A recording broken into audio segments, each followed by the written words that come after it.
सुखीपुर बाजार मिले गली गे छौरी ठाकुर जी के रहरिया में गई ठाकुर जी के रहरिया में ठाकुर जी के रहरिया में चुमा ललकौ गोविनमा छौरा 2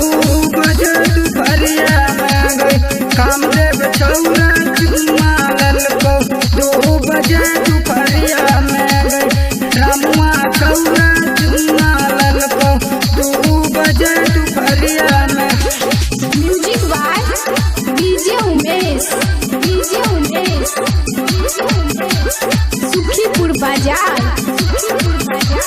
चुमा ललकौ गोविनमा छौरा 2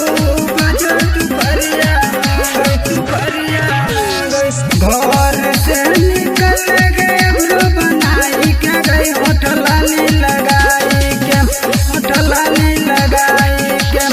चुमा ललकौ चश्मनमा छौरा 2 बजे दुपहरिया में गई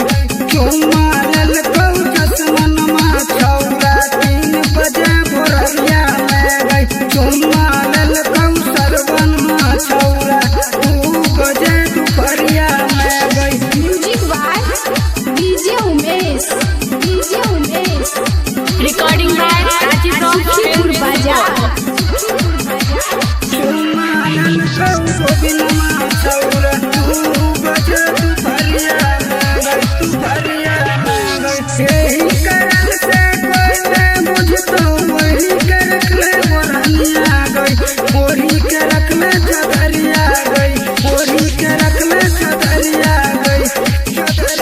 चुमा ललकौ की कसबा छौरा 2 बजे दुपहरिया में गई चुमा ललकौ रजुआ छौरा 2 बजे दुपहरिया में